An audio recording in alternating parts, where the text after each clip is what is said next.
সকল বিষয়ে পূর্ণাঙ্গ মূল্যায়নপত্র, যেখানে তাদের যে পরীক্ষাগুলো দিয়েছে সেই মূল্যায়নপত্রটা তাদেরকে দেওয়া হয়। এত বড় একটা গণ অভ্যুত্থান, ছাত্র আন্দোলনের পরে আবার ক্লাসরুমে এখনই ফিরে গিয়ে পরীক্ষায় অবতীর্ণ হওয়ার তাদের একটা মানসিক চাপ, এটা তারা বলেছে। তারা তো কয়েক হাজার হবে, আর এই এইচএসসি পরীক্ষা দিচ্ছে 12-13 লাখ সারা দেশে। এখন তাদের মতামত যে এই সব শিক্ষার্থীদের মতামত, তা তো যাচাই করার কোনো সুযোগ নেই। কিন্তু যেটা আমি পরে বিবেচনা করেছি সেটা হলো যে যেই পরিস্থিতি দেখা দিয়েছে, এখনো তো সারা দেশে আমরা শান্তি শৃঙ্খলার পরিবেশ ফিরিয়ে আনতে পারিনি। সেটা বিশেষ করে গতকাল যেভাবে প্রশাসনের সর্বোচ্চ স্থানে যেভাবে আন্দোলন হয়েছে সেক্রেটারিয়েটের ভিতরে, সেটা তো খুবই দুঃখজনক এবং আগে কখনো সেটা হয়নি।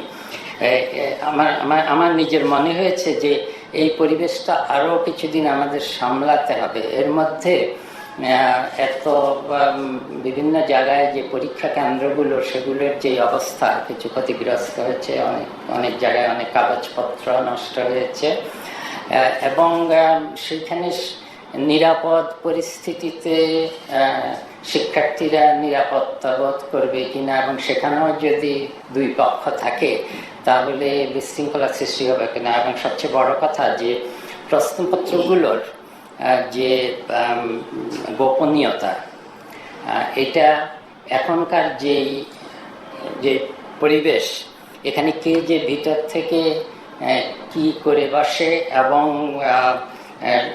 কোনো একটা চক্রান্ত যে কোনো পরীক্ষাকে প্রশ্নবিদ্ধ করার যথেষ্ট সুযোগ এখানে অনেকের আছে ভিতরে, আমরা তো জানি না এরা কারা।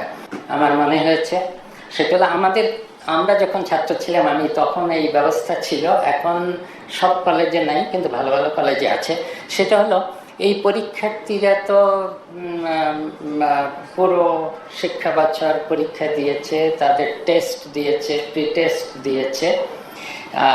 আমি সব কলেজ কর্তৃপক্ষের কাছে আবেদন করব যে তারা যেন এই শিক্ষার্থীদের সকল বিষয়ে পূর্ণাঙ্গ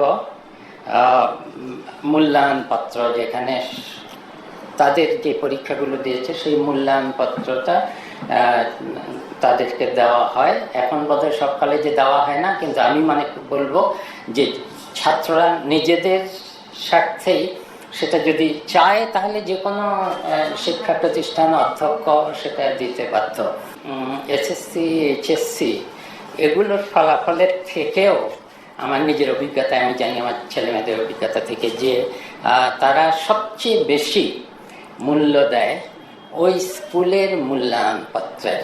কারণ তারা জানে যে সেই স্কুলের শিক্ষকরা এবং যারা, বিশেষ করে যিনি প্রধান শিক্ষক, তিনি তো এই মূল্যায়নপত্র দেন, সেটা উনি জেনে শুনে, প্রত্যেক শিক্ষার্থীকে জেনে শুনেই তো সেটা দেন। নিজেদের কলেজ থেকে শিক্ষার্থীরা তাদের সারা বছরের সব পরীক্ষার মূল্যায়নপত্র গ্রহণ করবেন, এটা চাইলেই তারা পাবেন। কোনো শিক্ষার্থী যদি খুব খারাপ রেজাল্ট থাকে সে হয়তো চাইবে না, আমাদের কিছু বলার নেই সেটাতে। কিন্তু আমি শিক্ষা প্রতিষ্ঠানগুলোর প্রধানদেরকে অনুরোধ করছি যেন সেই মূল্যায়নপত্রগুলো তাদেরকে দেওয়া হয়। এবং সর্বোপরি একটা শিক্ষানীতি, আধুনিক শিক্ষানীতি তৈরি করার অন্তত প্রাথমিক পদক্ষেপের যতটুকু সময় পাওয়া যায় তার যে চেষ্টা, একটা প্রারম্ভিক সূচনা করে যাব ইনশাআল্লাহ, সেটা আশা করি।